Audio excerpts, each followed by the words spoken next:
Can you hear me okay? I can hear you good, man. How's it going? Going good, dude. Hey, thanks for making time, dude. So you're in Boston right now? Right now I'm in New York. Oh, right on, dude. New York's awesome, dude. My dad lives in Connecticut, so I'll go to New Haven and take the train right to New York all the time. Mm-hmm. Nice. That's awesome, dude. So yeah, I want to thank you so much for being here on the Metal Mixtape on my metal show, dude. I've always looked up to you, dude. Watching you play guitar, dude. I was going down a Davidson rabbit hole last night, dude. And one of the awesome videos I found of you, you were in a Red Ranger suit. You were playing an Iron Maiden song with like another group of musicians, dude. Yeah. I loved like your rendition of the solo, dude. That was absolutely shredding, dude. Oh, thank you so much, man. Yeah. So first off, dude, I'm gonna ask you some pretty standard questions, and then we'll get into your new project, Gargoyle, right? Yes. So, which I totally, I think I found some tracks online last night on YouTube, and I was just blasting those for a while. So. Oh, killer! Yeah, I'm excited to talk about that.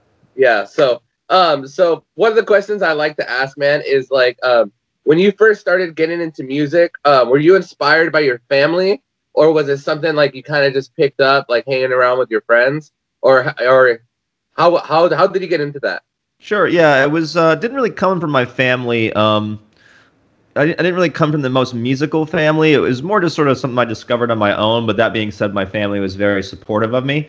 So my mom, bought me a guitar, started me off with guitar lessons and stuff like that. I think she saw how passionate about it I was early on. So it was nice to have that support and, being allowed to just sort of practice. I would just go down to the basement with my little practice amp and spend hours at a time down there. So, yep. That's awesome, dude. So how did you get into playing metal? Did you start off playing in a lot different genre? Because I know a lot of guitar players I talk to, they always started off with maybe like the blues or maybe like 80s classic rock riffs. Like what was something you would practice or like inspired you as a kid when you were playing your guitar? Sure. So for me, it was like a trajectory. Like it started with like Aerosmith. That was like my favorite band as a kid. And then I was searching, I guess, for heavier and harder styles of music. So I went from Aerosmith to Guns N' Roses, and then from Guns N' Roses I got into Pantera, basically. And then once I got into Pantera, they were such sort of like a gateway band because they toured with so many different bands. And I remember seeing them with like Morbid Angel back in the day, and like even like in the posters and stuff like that, they'd be wearing like Mayhem shirts or this or that, like, and it kind of like opened my mind up to different, like all these other subgenres of metal. So it's basically from Pantera, I got into like Swedish Gothenburg style death metal, like bands like In Flames and stuff like that, and then death metal bands like the Cannibal Corpse and Suffocation, and thrash metal bands like Dark Angel, and obviously classics like Megadeth and Metallica. And I just kind of branched off from there, and I just went further and further down the metal rabbit hole. But it all started with rock and roll for me. Dude, that's awesome, dude. So when did you transition to like an extended range guitar? Because I love your signature, dude. That 7-string Warrior. Yeah. I think it's absolutely amazing, and I'm pretty sure I'm gonna buy it here after I pay off my first guitar. You know how like you just kind of stack up on instruments, and like you just got to pay off some first. So it's me and my guitar player. We said we were gonna get matching Warrior 7-strings. Oh, so, killer! Yeah. So when did you transition into an extended range guitar? Sure. When did I transition? So it was right after the Chaos of Forms record. We had put out an EP called Teratogenesis, which came out on like Scion, which was that weird like car company that was like basically like endorsing metal bands, which was super awesome for us. They let us have full creative control, and all they basically wanted in return was to put their logo on the thing. So it was like this weird kind of in between album while we were on our Relapse Records like album cycle. It was basically like this sort of deal worked out between Scion and Relapse. So that was our first album that we had 7-string guitars on. Yeah, and then from there we've had them on every record since. Was that a pretty easy transition for you? Go on to Yeah, well, because I had an Ibanez Universe for a while. That was like kind of leading up to that I would always play on, and yeah, it was a smooth transition. Playing in your projects, and growing up as a musician, did you ever think that you were going to be like having a professional career and playing all these big shows? Was that like the idea when you were younger that you wanted to reach a certain point, or how did that come to be? Like when you like kind of like started realizing like, oh man, like I could do this for a living. Like I'm playing in front of all these crowds. Like, did you always think that was going to happen?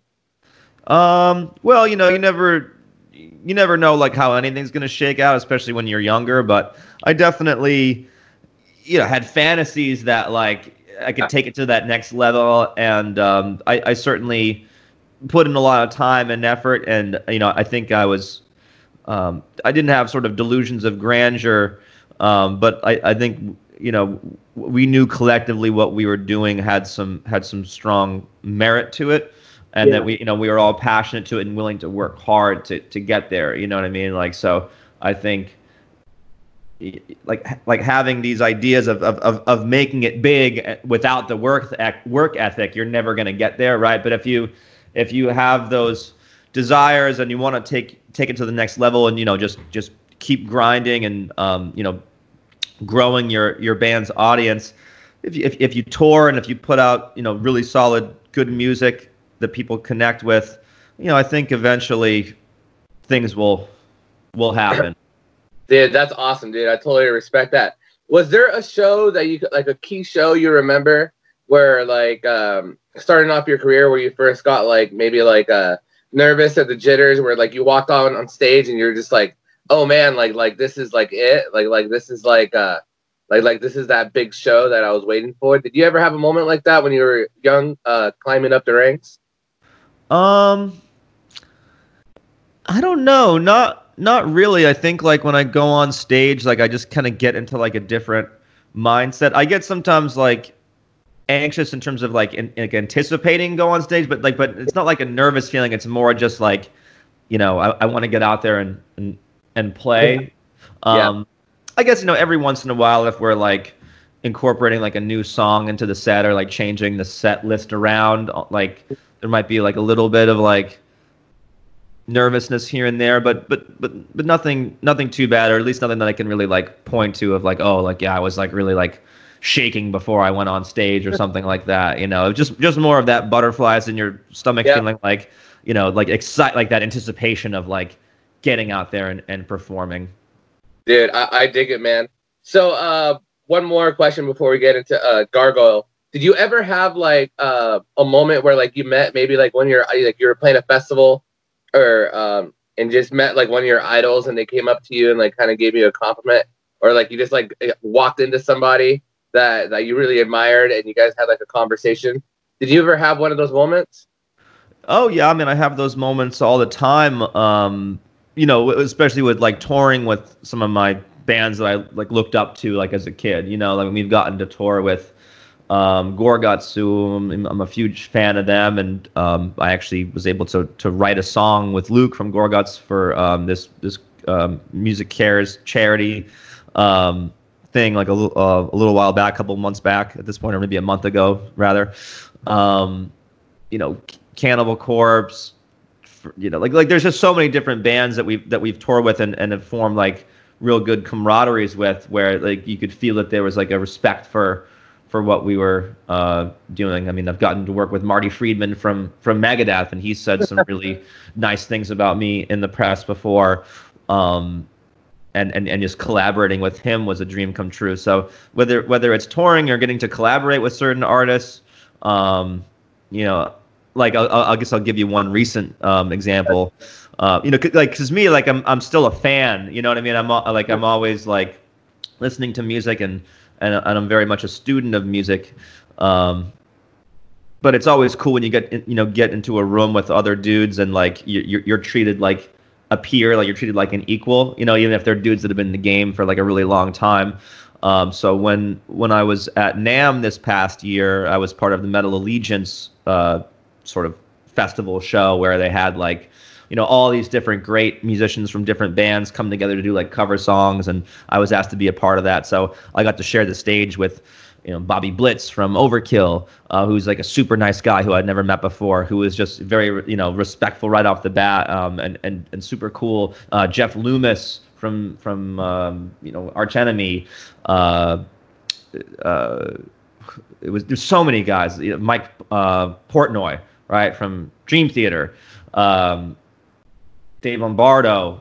It was just Gary Holt. Like there was just so many amazing players. Andreas Kisser from Sepultura, Chuck Billy from Testament. Like it was this super group. So I'm just like hanging out backstage, like just like I can't believe I'm here right now. But everyone was super cool, and like I said, made me feel really welcome. And it was an honor to share the stage. So that was like my most recent one where I'm like, wow, like this is crazy. I can't believe like I'm here right now, and playing music on stage with these guys, and also getting some props too. So it felt really awesome to have that experience.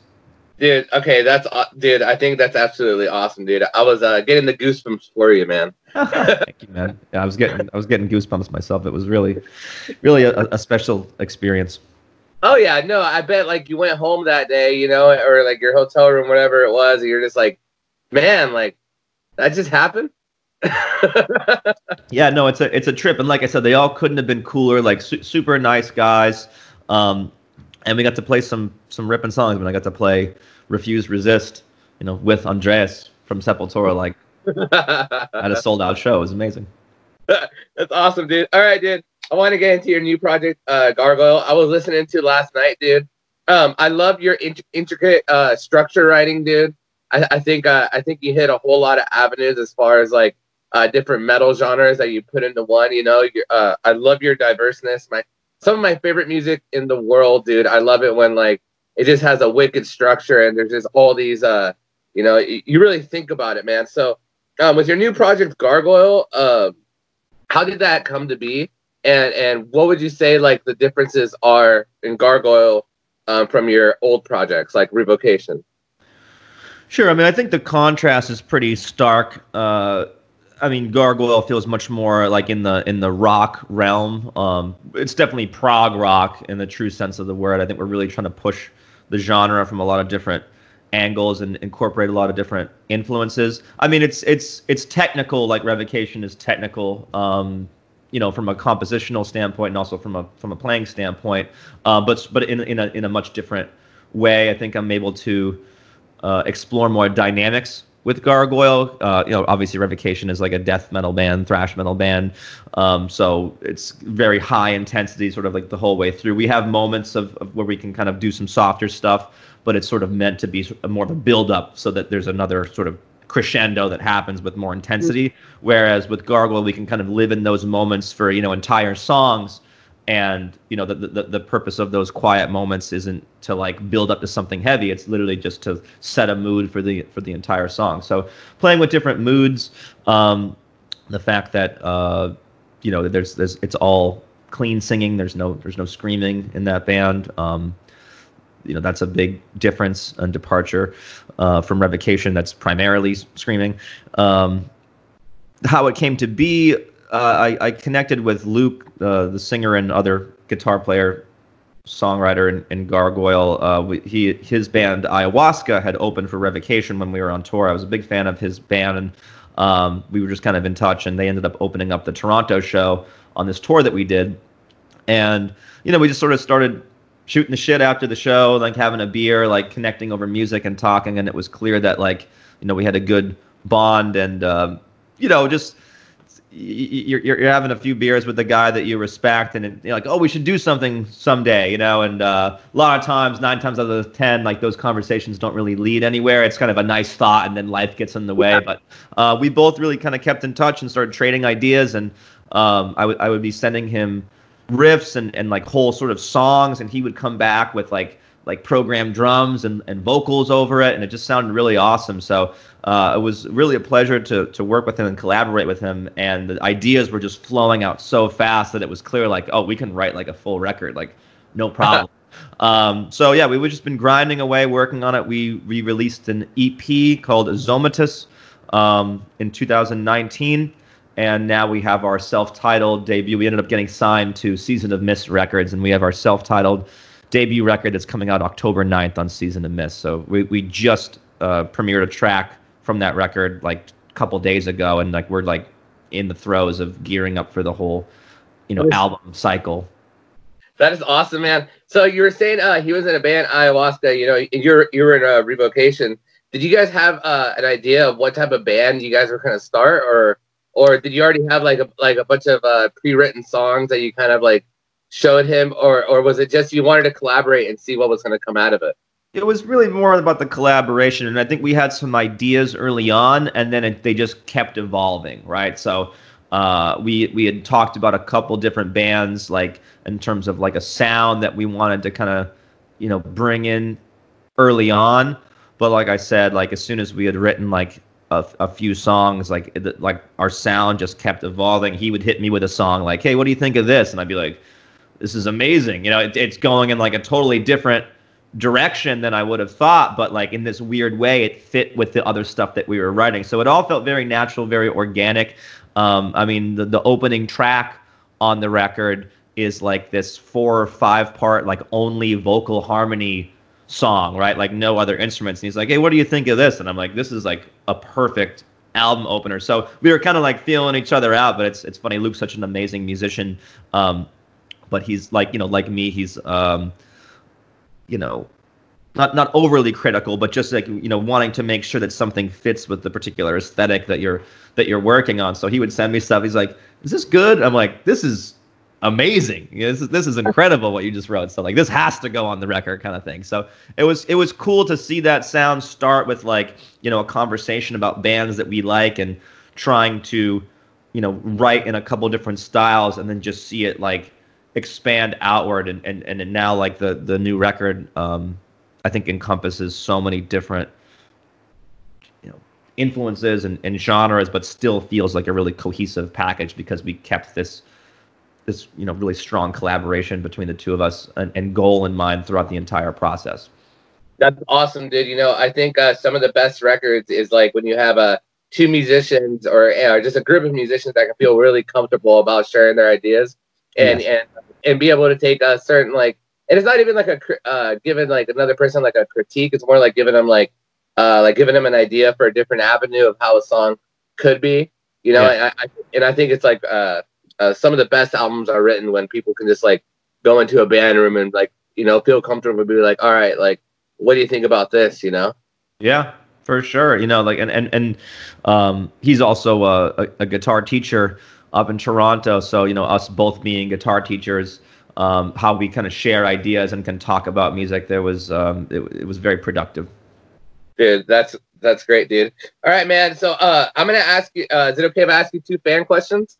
Sure.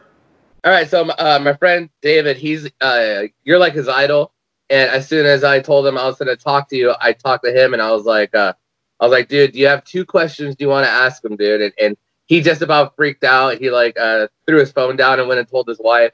So, okay. His first question is from David is like, "I'm a huge fan of Death with such a big discography. What is your favorite album as a whole?" Symbolic. Symbolic? Yeah. Yeah, I love that album. I got it too here in the back. All right. He said Deathless is my favorite Revocation album. What was your favorite track off that album? It's a good question. I like Scorched Earth Policy a lot, but I also like Witch Trials, the outro track. It's tough because they're all different. Madness Opus is like kind of like a staple. I know it's hard. It's hard to say. It's like kind of like you're trying to choose your favorite, kid or something, right? Like you put so much into all the songs and the records. It's hard to choose a favorite sometimes. But I don't know. Let's go with Scorched Earth Policy. All right, bro. This next section of the interview process is super fun and it's super quick. So I'm going to give you like 15 to 20 seconds to answer each question. You ready? Let's do it. I'll do my best. All right. In a zombie apocalypse, if you could have any weapon to kill zombies, what is your first choice weapon? Flamethrower. Awesome. If there was a superhero or villain that you can best compare your personality to, which would it be? Superhero or villain? Yeah. Oh man, that's a tough one. I don't know. I'm just gonna say Spider-Man, because I dressed up like him for Halloween one time. That's awesome, dude. What is one food you can't stand where like you just see it like on a dinner table, somebody else eating, or you smell it or the side of it? Is there one food you just can't stand? I think an excessive use of mayo is egregious to me. All right. What is one food you would say you eat more of than anything else? That's your favorite. That's my favorite, or that I just eat more of than anything else? How about both? Oh man. I mean, I guess I eat a lot of eggs, because they're like breakfast and stuff like that, and they're like quick and easy to make. They're like a staple, and but like my favorite food, like, oh man, that's tough. Like I like so many different types of cuisine, so I'm gonna go with like if I had to pick a favorite dish, it would be like maybe like pad prick king or something like that. It's like a Thai dish with like string beans and kaffir lime leaf. That's my jam. That's awesome, dude. So all right, can you do me two last favors, then I'm gonna let you go? Sure. So I was just thinking about it while we were doing this interview, talking to my friend David. Is there any way you can give my friend David a shout out to just like make his day? Oh yeah. What up, Dave? Thanks for the great questions. That's awesome, dude. And last but not least, can you give me a station ID and say, this is David from Gargoyle and you're listening to the Metal Mixtape? Sure. And this is Davidson from Revocation and Gargoyle, and you're listening to the Metal Mixtape. Hey, brother. Thank you so much. You have a great day. Thanks, man. Take care. Peace.